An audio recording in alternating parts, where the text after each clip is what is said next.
Two cave researchers descend 1,000 feet beneath the Appalachian Trail, into an uncharted Pennsylvania cave system. They discover a second chamber by breaking through a rockfall, and immediately report to the surface team. However, their conversation is cut off by a strange noise deep within the cave. They listen carefully but are soon ambushed by a swarm of flying creatures that brutally kill them. The story shifts to New Jersey, where a young woman named Ellie Andrews has been deaf since a car accident. She's quickly adapted to her silent world, but still faces the cruel taunts of bullies at school. Boys mock her, even though she can't hear them. Meanwhile, her father, Hugh, and his friend, Glenn, work at a construction company. Hugh is dealing with a difficult customer but must tolerate it to keep his job.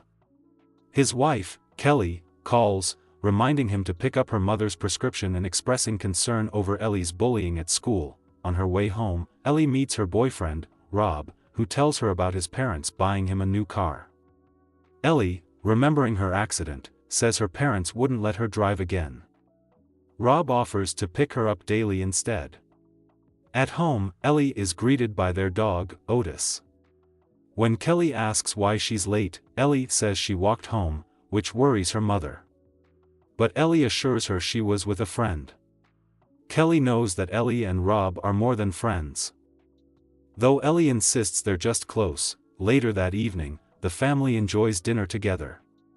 Ellie sees her grandmother, Lynn, sneaking a cigarette outside, who playfully asks her not to tell Kelly about it. Ellie agrees to keep the secret, and they share a moment. After dinner, Ellie watches a video Rob sent her of birds flying, but something seems off about them. Her father then checks in, asking about Rob and school. Ellie assures him everything is fine, and they say goodnight. At 3 a.m., Ellie is awakened by her mother, Kelly, who senses something is wrong.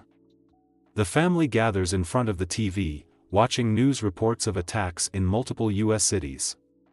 Glenn arrives, confused, as they learn that it's unclear whether the chaos is due to a biochemical or terrorist attack. The news shows horrific footage of mutilated bodies, appearing to have been eaten. One viral video shows a mother and her son trapped in a car, the boy's mouth covered with duct tape, holding a sign that reads "Don't make noise." Suddenly, the family hears explosions outside. Hugh and Glenn step out to see fighter jets overhead. Back inside, Hugh instructs everyone to silence their phones. Realizing how dangerous the situation is, the news reveals footage of the cave researchers who unleashed the creatures by breaking through the rockfall. Hundreds, perhaps thousands, of flying, predatory creatures are seen emerging. An emergency broadcast urges the public to stay indoors and remain silent. Glenn suggests getting cogwheels for survival, but Hugh stops him, as Ellie points out that cities are the most dangerous places for these sound-sensitive creatures. The family hastily begins packing. Lynn, who has terminal lung cancer, decides to hide her medication, not wanting the children to worry.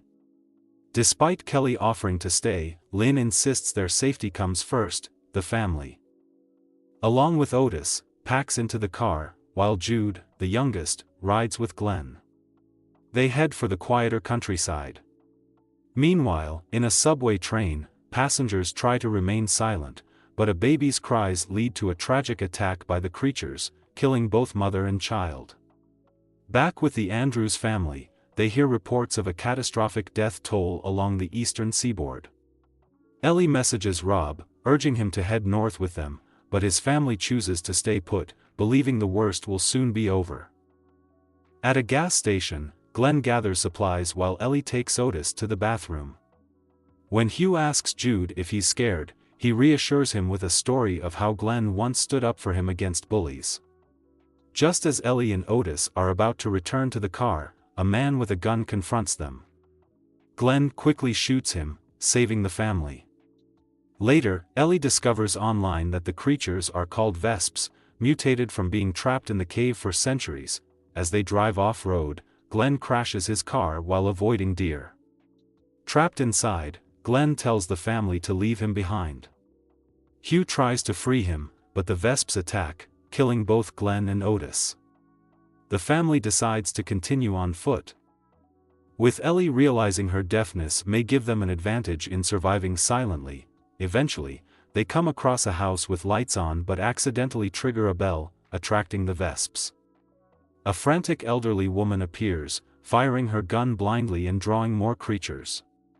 She is killed, and the family escapes through a storm drain.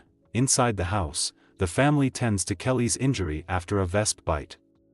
They discover the creature's weakness to cold and decide to head north. However, the reverend of a tongueless cult, the Hushed, finds them, asking Ellie to join. Hugh refuses, and the cult leaves. Later, the cult returns and kidnaps Ellie, but the family fights back, losing Lynn in the process.